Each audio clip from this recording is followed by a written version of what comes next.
Welcome back. Let's talk a little bit about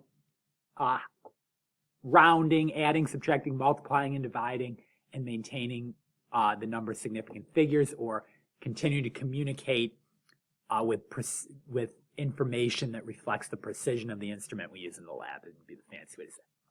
All right, real quick review of rounding.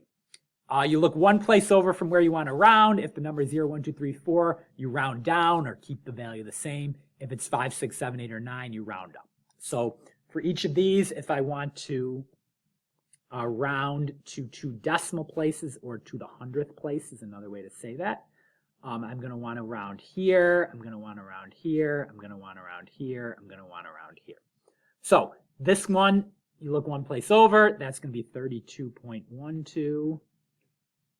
Okay. This one, you look one over, the 6 causes that 7 round up to 8. This is going to be 34.58.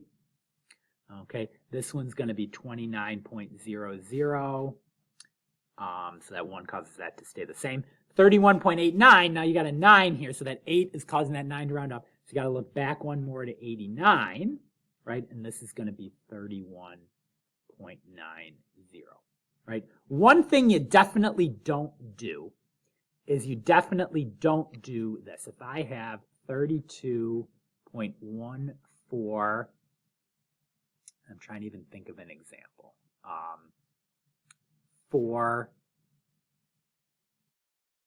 9. Okay. What I don't do when I'm trying to round again to the 100th place here is I don't say, okay, 9 causes this to round to 5, and I get 32.145. And then that causes this to round up to 5. No, I just look one, so 32.15, not the answer. What I do, I look one place over from where I'm trying to round. That's a 4, so that stays as 32.14. Okay, so you only look one place over. Sometimes that's an issue for students. Okay, so how do I round to significant figures? This is how I rounded to decimal places. How do I round to significant figures? Well, same idea. You got to count the sig figs to see where you want to get, right? So this has, remember this from the first video, but we can recap that this has 4 sig figs. 1 decimal presence, 1, 2, 3, 4. Okay, so I want to round to 3 sig figs. I want to round there. This has, let's do all these real quick. This has decimal point present, doesn't count. So this is the first one here, 1, 2, 3, 4. This also has 4 sig figs, so I want to round here. This only has 3 sig figs, so we'll visit that in a minute. Okay, so here, when I want to round, this is going to be, look one place over, this is going to be 24.6 milliliters. Okay, this one, look one over, that's an 8, that's going to cause that 9 to round up, so this is going to become 0.0890.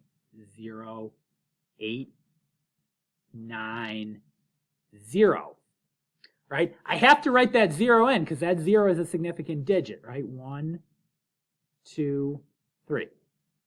So it's not 0.089 because that's only to 2 sig figs. So that's what makes that one a little tricky. Down here, right, this one, remember when I was talking before, it was already in 3 sig figs.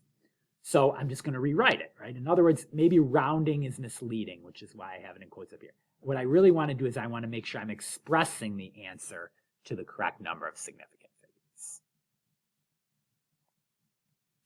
Why talk about rounding at all? Well, it turns out when we add and subtract, we're going to look at decimal places. Okay, so we're going to be doing operations, adding, subtracting, multiplying, and dividing, with our measurements in the lab. When we add and subtract, we're going to round to the number of decimal places as the measurement, the fewest number of decimal places. So for example, when I have this number, right, I put this into my calculator and I get 26.13 mils, right? That would be my calculator answer. However, I have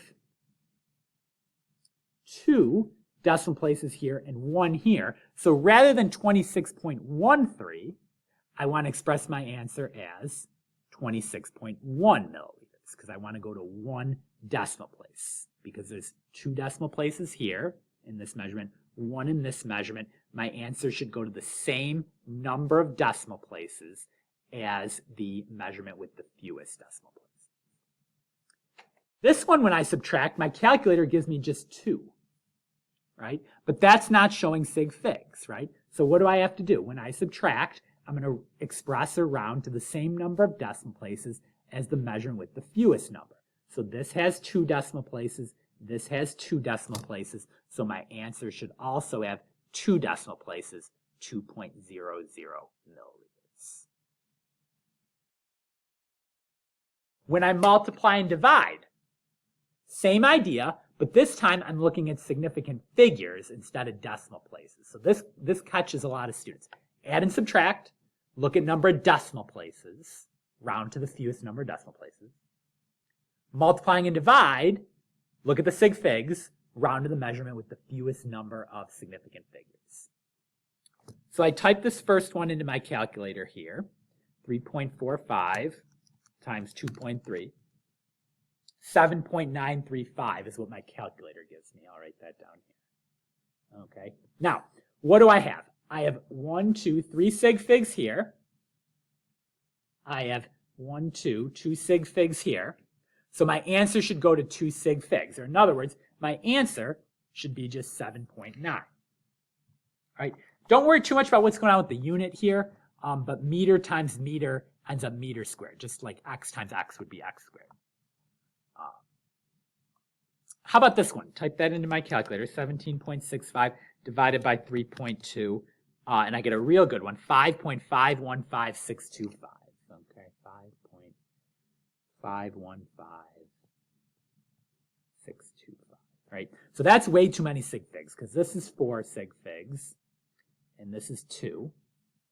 Okay, if you're having trouble counting Sig Figs, you got to go back one video to the intro to measurements in Sig Figs and recap that, because I'm kind of assuming you can do that now. Okay, so we got to go to 2 Sig Figs. So I'm going to want to go right here. That's not a 1, that's a line. 5.5. Okay, and my unit here is going to be centimeters squared. Again, don't worry too much about that for now. Final note on Sig Figs, right? What's the advantage of scientific notation?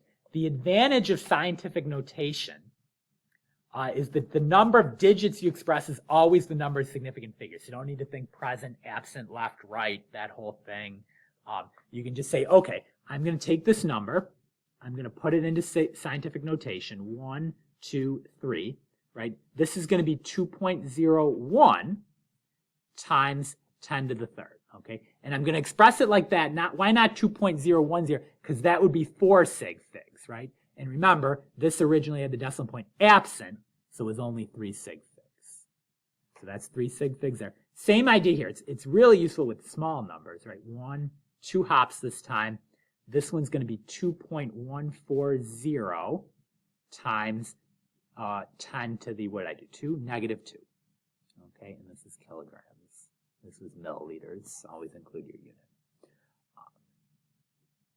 Okay, and you'll notice this has 4 Sig Figs, and this also had 1, 2, 3, 4 Sig Figs.